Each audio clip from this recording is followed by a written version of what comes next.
younger brothers. Probably a He's a very good sport.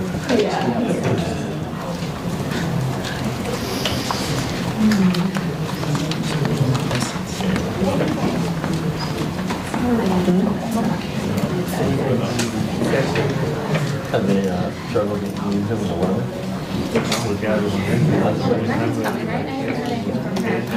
Oh, jeez. Yeah.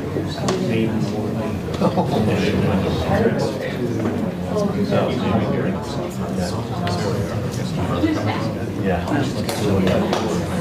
Yeah, so we'll do that. That's fine. I told her I'd text her. No.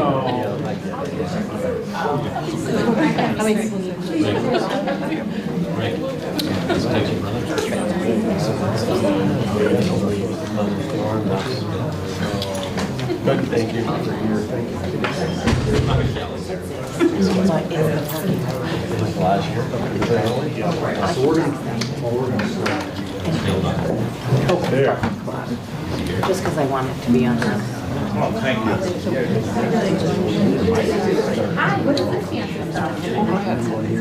Yeah, that's fine. Yeah, thanks. I just didn't, I know you came and just said. Yeah, no problem. Thank you.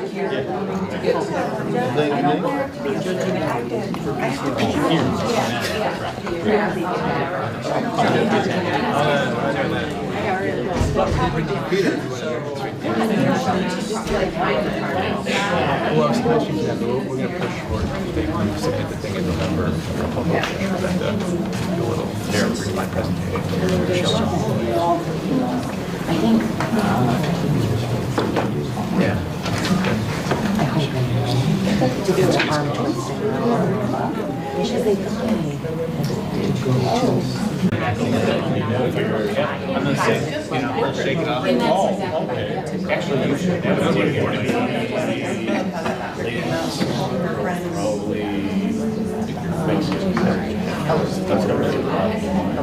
All right, we're going to go ahead and continue on with our board meeting. So we're going to move on to our public hearing and turn it over to Mr. Van Fossen. Thank you. Again, thanks for the change in the agenda. I think that was well worth it. Appreciate that. Okay, so tonight is our budget workshop. This is a meeting for the public. So I know we do have at least one community member who has come. Ground rules are we limit questions because we're trying to stay to about a half an hour. However, it is a public hearing, so if there are questions, you feel free to ask them at any time. So we like to try to keep it interactive.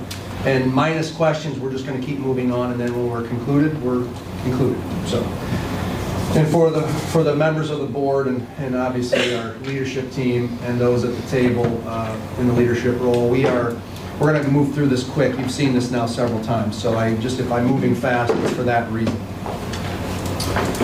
Okay, so tonight is our public hearing, and really the only reminder is that May 21st is our budget vote. It is 11 to 8. There are 2 polling sites. Town of Union is in this room. Anyone living in the Town of Union votes here. All other towns vote at Maine Memorial. So just a reminder. And what are we voting for? So there are actually 2 propositions. The first is to approve our spending plan of $72.6 million. And that is what you are approving, is that dollar amount, which is authorizing us to then spend up to that amount. You're also voting for the school bus bond, Proposition 1. We are asking to purchase 6 buses, and I go into detail a little later as to how that works, but we are asking for 6 school buses. And primarily the number has increased because by 2028 we have to begin, at least under current law, to buy zero-emission buses. So we're trying to buy as many diesel buses now before then to have enough to get us through until 2035 when we're supposed to be completely zero emission. So that is the rationale for that increase. We'll talk about that later. So our objectives, again, review our plan, what variables are impacting the district now and in the future that we know. We'll review our tax levy, and then we'll review final recommendations. So the variables that are impacting our school district, and these are not the same everywhere. Right now, in looking at our long-term projections, they are trending favorably as of now with the information we have. We are not one of the school districts impacted, by foundation aid. We are actually fully funded for the first time since it was enacted, the law was enacted. Our enrollment is stable, our savings account, our reserves are funded. And one of the major areas that we looked to try to control costs in health insurance is performing the way we hope to have. So the variables look very positive for us. So our long-term projections that we've been looking at built on the 5 instructional positions that we talked about last meeting, knowing that there's obviously potential need in the future. But those assumptions are built off of that data, and you can see where it put the assumptions built in. We are comfortable with this year, we're fairly comfortable with next year, and anything after 25, 26 is really, it's hard to predict, but we do because we have to. And if you look, based on the information we have today, the first time that we will be needing to really pay attention would be 27, 28, which is projected to be a deficit. But again, a lot of variables change, and we certainly will address that well before 27, 28, if it looks like it's going to continue in that direction. So one of the factors that really you base your staffing off of is enrollment. Obviously, if enrollment is declining, then you need fewer staff, or at least that's the typical model. Our enrollment is stable, and stable is the equivalent of growing for, really in our region, where we've seen massive declines in student population. So the good thing is we're stable. There's a major battery plant investment that is coming to our area. We know that that's going to bring jobs. We also know that Binghamton University continues to grow. And we know that when people are relocating or looking to move within the region, Maine-Endwell is a district that people look into. So we feel confident that this enrollment, even if stable, is a positive. And if it grows, that's a whole other issue. But obviously we'll address it. All right, and that's just what that looks like. So when we say reserves are funded, what we really mean is we're able to put money in savings accounts for future use, and we're doing it within the recommendations of our central business office that give us basically limitations and legal advisement as to how much should be and what. So right now we are at the point where we feel we are as fully funded in these savings accounts as we can be. And obviously in future years, if we have surpluses that we need to address, we certainly have areas to save if need be. But we just feel like that's a really, really healthy savings account for a school district our size. So I apologize, that's a little small. Obviously, this is available online, and this will be available in the budget newsletter, which I want to note. There was an error in the mailing of these. They have not been received yet by homes. I'll be putting out a note tomorrow. We'll be putting out communication letting families know. It's both available on the website, but it is coming. The tax report card, the 5x7 card, everyone should have received that. Okay. You did get? I got Oh, good. Okay, good. So they're starting to come in. We're not on Tuesday, I think. Okay, good. So they are starting. Yesterday. All right, terrific. We think it might be the town of Maine because of where the postage, it's a different. Yeah, we didn't, I haven't gotten one in Okay. Maine, but somebody at work told me they got theirs 2 days ago, so. Maine now goes to Syracuse. I was just working over here in Endwell, they hadn't received theirs yet. Okay. So So- it's not just Maine, it's Endwell hasn't gotten theirs. Like, Okay. So we'll bump up our timeline for next year, knowing that this could be a problem. We obviously like to get this in front of people before the hearing, but I will put something out. Long story short, budget is growing a little over $4 million or 5.85%, and the biggest reason for the growth is the state has finally funded our foundation aid, which means we're seeing a sizable increase in revenue. It's not expense driven, it's more revenue driven, which is a good problem to have. So our projected expenditures, again, those are our main areas, and Mr. Haggerty had mentioned that he would be interested in seeing some more line items, and so I invite anyone that would like to, dig in a little deeper and see what those lines are.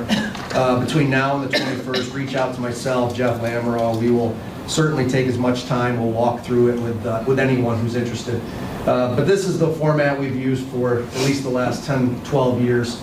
And again, you can see the major growth is BOCES and salaries. And BOCES we utilize for anything from our IT department, our food service leadership, central business office, to about $5.5 million of that goes directly to supporting special ed placements and programming. So it serves a big need for us. And that's where you're seeing the significant increase. So I met with some students yesterday, and one of their questions before I met with them was, where do we spend the money? And it just led me to say, okay, well, let's just identify that. So, when you break it out in the 24-25 draft budget and you go down the line, 88% of our costs, so 88% of that $72.5 million is tied up into 4 areas. Salaries, because we're a people business, so you have to pay people. And then there are benefits, which you pay benefits that go along with salaries. Payroll expenses like pension and Social Security and unemployment insurance.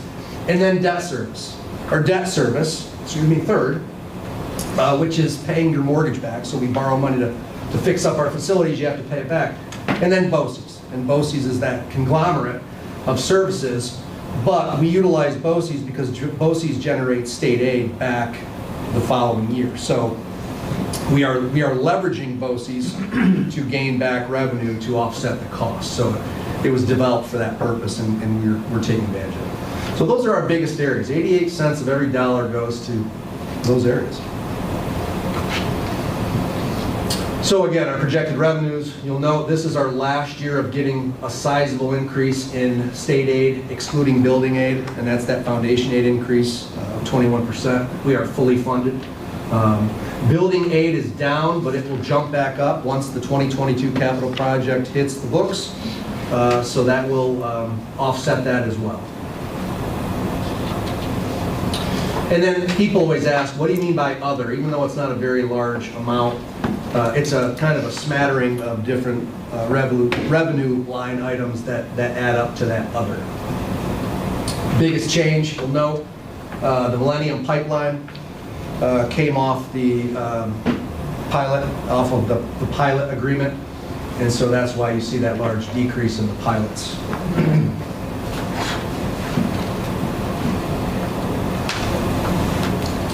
So we are obligated to break out our budget into 3 parts. It's administrative / general support. So that's administrative, not administrators. It's not just people. Capital, and then program.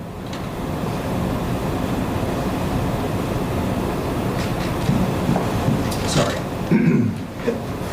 So under administrative general support, you'll see anything from the board, central administration, which is myself and Jeff and Julie, down to all of the services that go into running our finance, our auditing services, our legal services, everything that we do at BOCES under the central business office, mailing, printing, insurances, legal, and then obviously the supervision of our building. So that's where our building principals and all other administrators fall under, along with their benefits.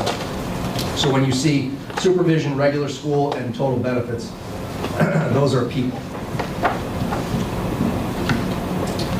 Under capital, pretty straightforward. Capital is both the maintenance and operation of our plants, so custodians and our maintenance departments, and all that goes into supporting our facilities. Their benefits, so people and benefits, and then 59% of that total cost, though, is really our debt service payment, which is like our mortgage. We have to pay back borrowing when we do capital projects. So again, that represents around 18% of our budget, which is high in comparison, but we've also, we've come off of about the last, 8 years of adding we've had 3 capital projects. The $64 million one, obviously, is a big jump. That really, it's explainable. At least people, I think, understand when you explain where that's coming from.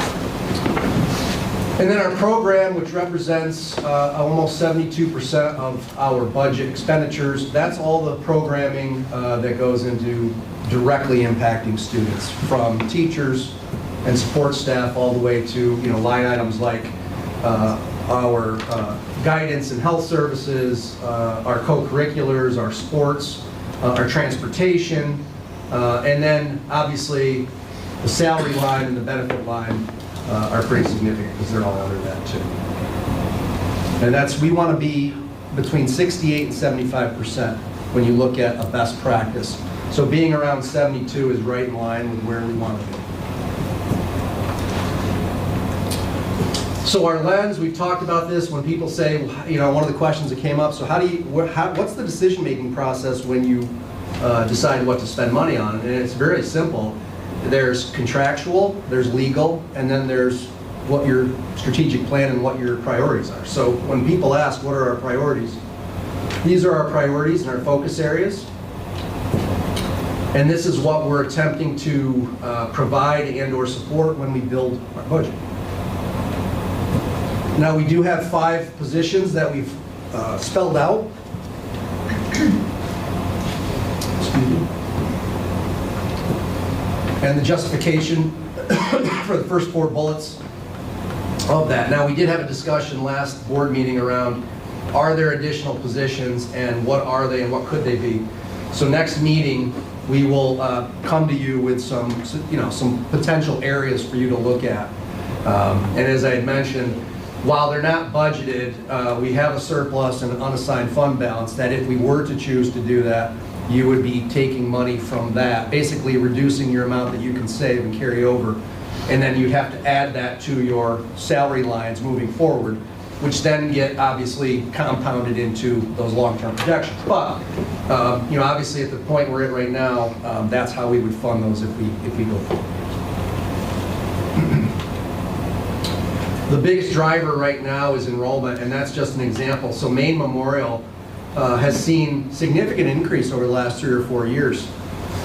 And again, it's partly to do with people wanting to move into the community, and there was homes available in the Maine Memorial attendance zone. So when you look at grades 3 through 5 at 24, 23, 25, that's high for an elementary classroom, at least in an ideal setting. And so we want to address that.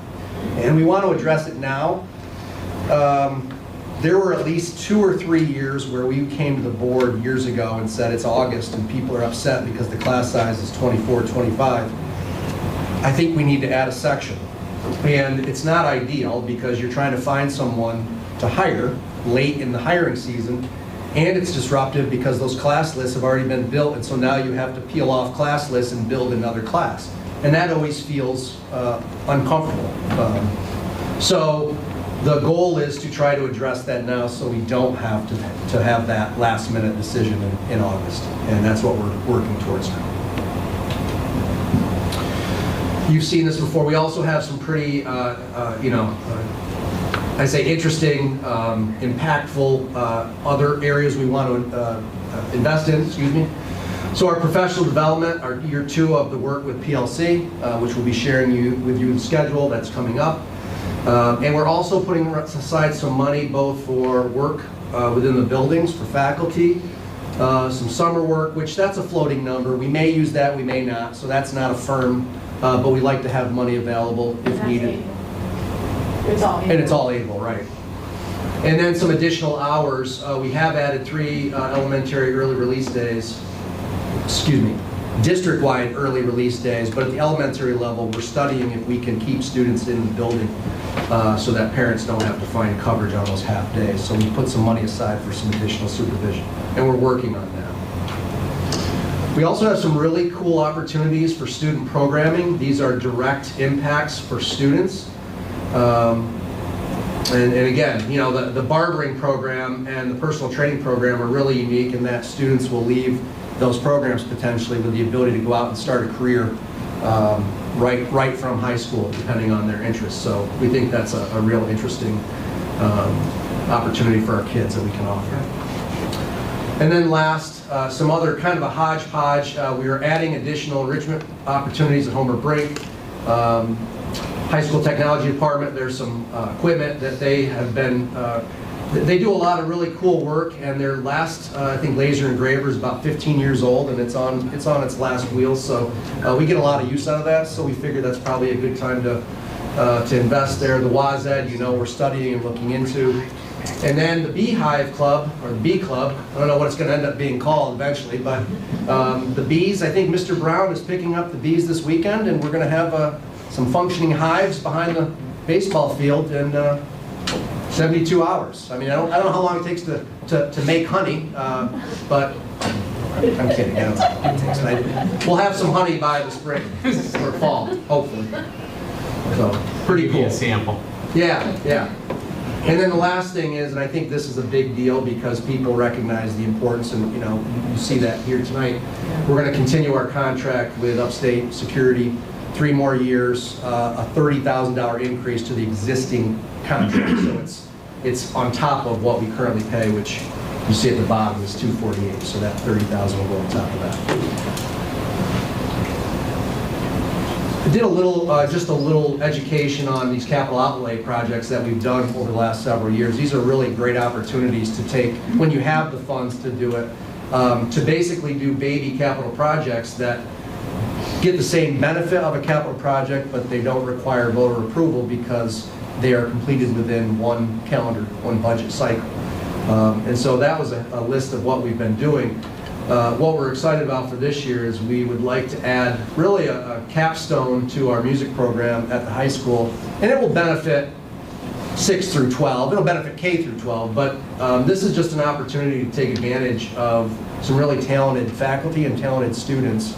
And it is a career field that goes beyond just performance. And I know when you look at typical music programs, you just see performance, but there's other parts.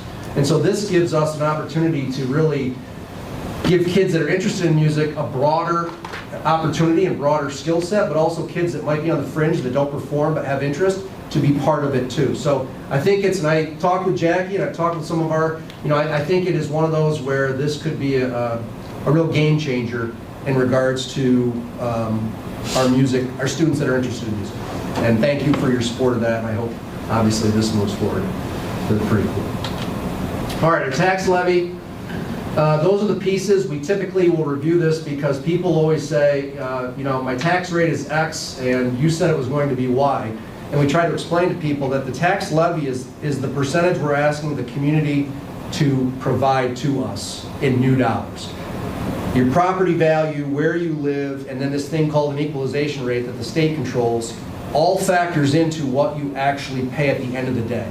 So people living in the town of North Valley this past year saw a big change in their equalization rate, and their tax rates went up that they pay. And they came to us and said, I thought you said we had a 0 tax levy increase. And we said, you did.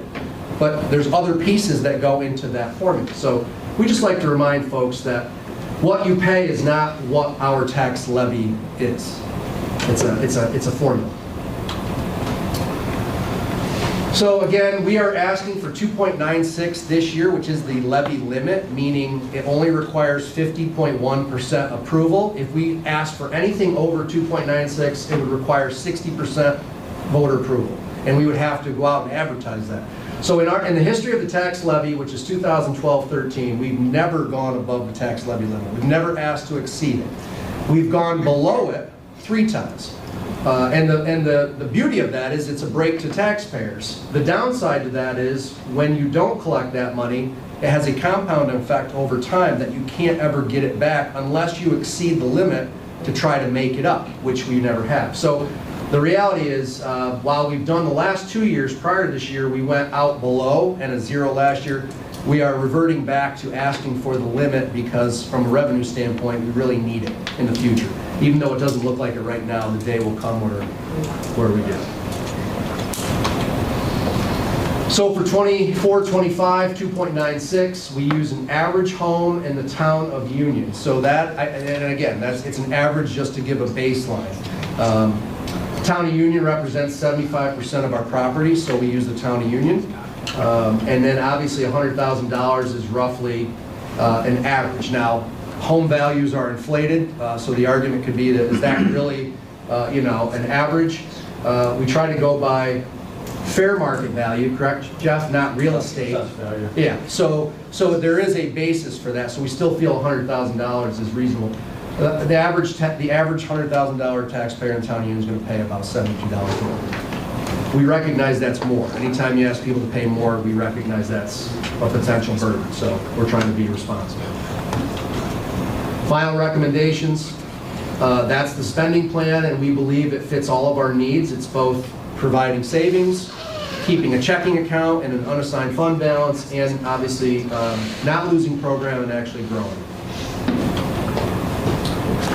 Those are those enhancements that I went over, including the 5 additional positions, and they're tied to the strategic plan. Again, one of our recommendations has always been keep your reserves funded as long as you can, and this does this year. We also are keeping an unassigned fund balance near 4%, which is statutorily limited, allowed, and so that's good. It's good finance to have some money that's not assigned, and we'll have that. We are asking for the 2.96. This is our only local revenue source, and so, like I said before, we really need to keep that where it is and not keep reducing it. We are requesting 6 large diesel buses. Again, I'll explain that. Here's the thing about buses that many times people will ask. So we trade in, those are our old buses that we're trading in to then replace with new buses. So the beauty of transportation in New York State is the state wants you to keep your fleet updated, and so they incentivize you through state aid. And so that's just a perfect example when someone says, why are we buying new buses? Because the state has made it very, very affordable and almost a no-brainer. So just in looking at that math, what looks like it's going to cost $1 million is really going to cost us far less than that over the course of those 5 years. A, because of the aid amount we get back, because of the trade-in we get back, and then we get to spread that payment over 5 years. It's really a great investment. Any questions on that? I just think that's a good slide. As you heard, we are in the process of trying to address the move to zero emissions. I'm not going to lie to you, I hope the state comes out at some point in the next year to 18 months and says we're going to move that out another 10 years. We don't think it's reasonable or feasible. We are not looking to buy zero emission buses until we absolutely have to. So I guess more to come on that. Last thing is if the budget is voted on and defeated, we have 3 options. Those are our options. If we go to accept the contingency budget and do not go back out for a revote, which is an option, then we will have to reduce our spending by $1.5 million. That's part of the legal formula. And then those are the areas that we would take the money out of if we were to follow that recommendation. So, you know, and based on our current budget performance, that's not going to be a huge hit.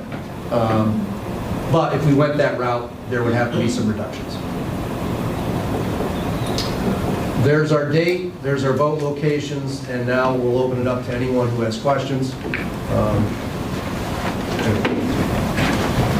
Mr. Haggerty?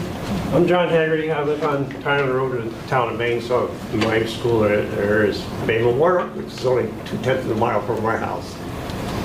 But again, like Jason mentioned, they should have, unfortunately, somebody dropped the ball somewhere along the way. They should have been out a week before this, so everybody in town had these.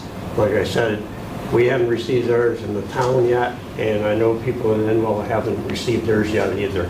We did finally got the little card in the mail, so that did come out.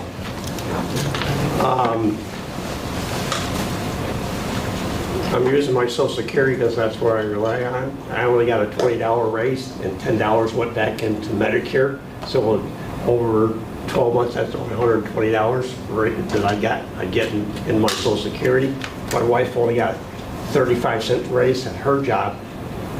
Not to pick on Jason and everything else, but we've got to cut salaries now before it's too late, because we all have to live within what we have currently, not looking to the future. So I asked the board to actually delete the increase for the superintendent's position.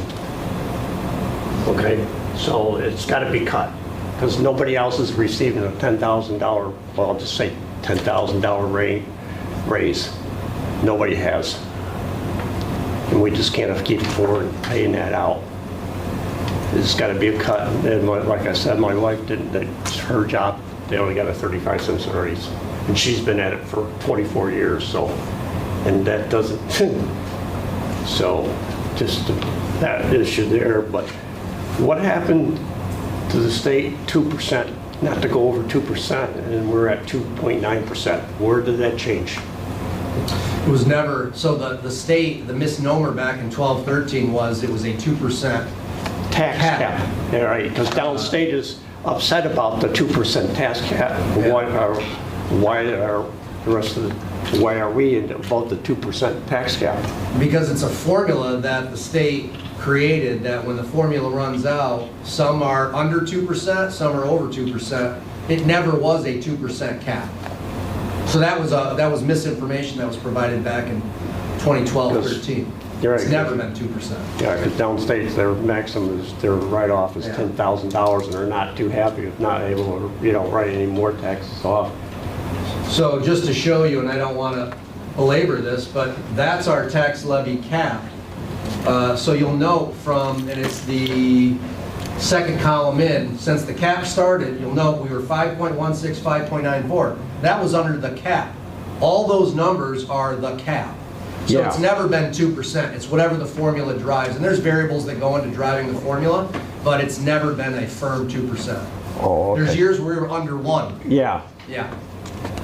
but things like that, I don't know, like I said, all this paperwork, unfortunately, you said it's online. I don't have a computer, so Okay. if I could get all this stuff that is being presented, a hard copy, I appreciate it. Got it. Okay. But unfortunately, my wife has to work the second shift. Okay. She's been doing it for the last 24 years, so she can't be here to understand what's going on. Like I offered you, if you want to come in, we'll gladly sit down with you and go through Yeah, I just everything. need to get a hard copy, but yeah, I just asked the board to, unfortunately, due to, I know things have gone up, but wife and I live within our means. We don't go out and splurge. We're just, I finally was able, through my business, paid off my truck. I can't afford another truck, even with my business. And my wife's, when we pay her car off this year, that's it. We're not sure what we're gonna do. But back on the buses issues, I know the state's trying to push it to us to go to no zero. County's looking at to get battery-operated battery. That's not gonna work. One is they have to run 2 buses on the same route because the buses only get so many hours on the battery and they're dead. So just we can push that idea out of her mind. That's Yeah. Feel free to it call is. her for us if you could. Huh? You can call her for us. Yeah. Yeah, no, it's. But yeah, the buses, and they're trying to pack, if we do get electric buses, they can't be packed in like they are right now due to fire hazards. I'm a volunteer firefighter, I've been for going on 39 years. And these electric buses, one catches fire, they're all gonna disappear. So I know a lot of the buses are parked outdoors during the winter time. That's unfortunately, I don't think it's gonna cut with our temperature differences we have here. So, We agree 100%. huh? We agree 100%. Yeah, but the buses, but there was other things I can't remember, but that's all the issue. I want a couple of issues I had about, the raise, that, not picking on the superintendent, but we've got to ask the board to rescind that idea starting this year, because we just can't afford to keep the raises going up. As teachers, I understand, they deserve it. They're the ones that are right on the ground with the kids. I started off in first grade. It wasn't Maine-Endwell yet. It was Maine School District. At that time, Maine Memorial was just built the year before I left the school district. So I have really close ties to the beginning of it. So I appreciate Thank your you. time. And I will reach out tomorrow and we'll get you some information. Okay, I Set up appreciate time. that. Thanks. Thank you, Mr. Hager. Thank you. Thank you. Yep. I think that's it. That's all that was. Thank you.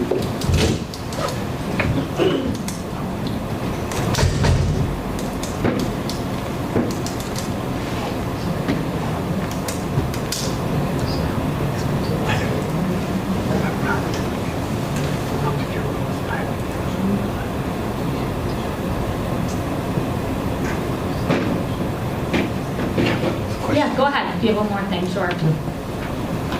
On the buses, I passed a lot of them, and other school districts and everything else, and they're running buses up to BOCES with half a load of kids. Why can't the kids be picked up by a smaller bus to save us on fuel costs? Because I see a lot of buses, and Maine is just one of them too, that there's like half of it. Why, has anybody been looking into that? We happen Who's to in have some charge of people that? from the transportation department that might be able to answer that. I don't know if there's a quick answer on that one, but we certainly can get that for you. Yeah, because there's, like I said, it's like, why is that big bus being used for a few Yeah. kids that should be used, a van or a smaller bus to be, for transporting these kids? We'll look into that. Okay. Can I call you tomorrow? Yeah, you can reach out to me. Thanks, Jim. Thank you. You're welcome.